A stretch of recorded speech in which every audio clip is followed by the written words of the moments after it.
اللہ تبارک تعالیٰ نے اپنے پیارے حبیب صلی اللہ علیہ وآلہ وسلم کو جس سال سفر معراج سے مشرف فرمایا، اب وہ معجزہ معراج عطا فرمانے میں ائمہ کرام، محدثین، مفسرین نے بڑی حکمتیں لکھی ہیں، جن میں سے چند ایک مشہور آپ کے گوش گزار کروں گا کہ جس سال نبی مکرم صلی اللہ علیہ وسلم کو سفر معراج سے نوازا گیا، اس سال آپ کی دو عظیم شخصیات، آپ کے قریبی دو شخصیات کا وصال ہوا، جن میں سے ایک آپ کی رفیقہ حیات وفاکیش زوجہ محترمہ ام المؤمنین حضرت سیدہ خدیجۃ الکبریٰ رضی اللہ تعالی عنہا، اور ایک آپ کے ام امجد چچا جان، جنہوں نے مصائب و آلام کا سامنا کیا آپ کے والدین، آپ کے جد امجد کے وصال کے بعد، آپ کی ہر طرح کی مشکل کا سامنا کیا۔ جناب ابو طالب، جنہوں نے بڑے بڑے شدائد و مصائب کا سامنا کیا، اب ان کا بھی وصال ہو جاتا ہے، جنہوں نے والدین اور جد امجد کے بعد بڑی محبت کے ساتھ نبی مکرم صلی اللہ علیہ وسلم کی پرورش فرمائی، ہر میدان میں آپ کا ساتھ دیا،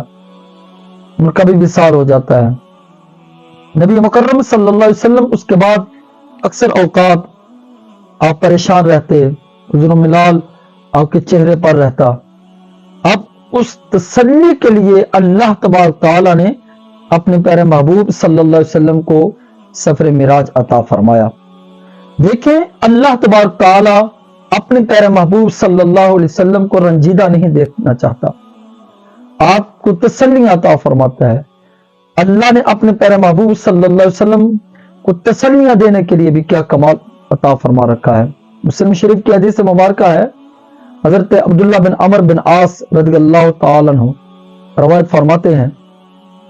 ایک دن نبی مکرم صلی اللہ علیہ وسلم نے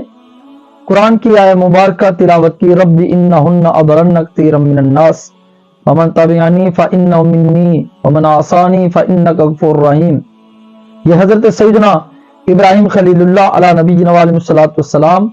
آپ کا قول ہے کہ میرے رب، ان بتوں نے بہت سارے لوگوں کو گمراہ کیا ہے، فمن تبعنی، جو میری پیروی کرے وہ میرا ہے، جو میری نافرمانی کرے تو بخشنے والا مہربان ہے۔ حضرت سیدنا عیسیٰ روح اللہ علی نبینا علیہ الصلوۃ والسلام کا قول پڑھا، ان تعذبهم فانهم عبادک وان تغفر لهم فانک انت العزیز الحکیم۔ اگر تو ان کو عذاب دے تو تیرے بندے ہیں، اگر تو ان کو عذاب دے تو تیرے بندے ہیں، تو غالب حکمت والا ہے۔ نبی مکرم صلی اللہ علیہ وسلم نے جلیل القدر انبیاء کرام علی نبینا علیہ الصلوۃ والسلام کے یہ اقوال پڑھے، آپ نے ہاتھ اٹھائے، دعا کی، اے میرے رب میری امت، اے میرے رب میری امت، اے میرے رب میری امت۔ آپ رنجیدہ ہوئے، پریشان ہوئے، تو اللہ تبارک تعالیٰ نے حضرت جبرائیل امین کو بھیجا، جاؤ میرے محبوب سے پوچھ کر کے آؤ کہ کیا چیز آپ کو رلاتی ہے۔ اللہ جو علام الغیوب ہے، پہلے سے جاننے والا ہے، پھر محبوب سے سوال کر رہا ہے۔ اللہ عرش بری پر اپنی شرح نشان بیٹھ کر اس بات سے بخوبی واقف تھا،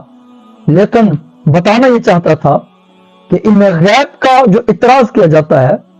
تو اگر علم غیب مجھے علام الغیوب جانتے ہو تو میں خود جبریل کے ذریعے اپنے محبوب سے اس رنجیدہ ہونے کی وجہ سے پوچھ رہا ہوں۔ میں چاہتا تو میں براہ راست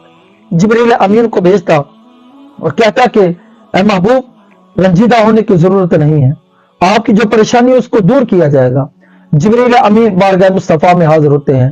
اللہ کے نبی، اللہ یہ فرماتا ہے آپ کو کس چیز نے رنجیدہ کیا، کیا چیز رلاتی ہے؟ نبی مکرم صلی اللہ علیہ وسلم نے شاہ فرمایا، مجھے میری امت کا غم رلاتا ہے۔ آج امت اپنے حالات پر غور کرے کہ وہ نبی جن کا ہم کلمہ پڑھتے ہیں، کہ وہ نبی قیامت کے حالات کو مد نظر رکھتے ہوئے، قیامت کے حالات کو سینکڑوں 100 سال پہلے آپ پہلے جانتے ہوئے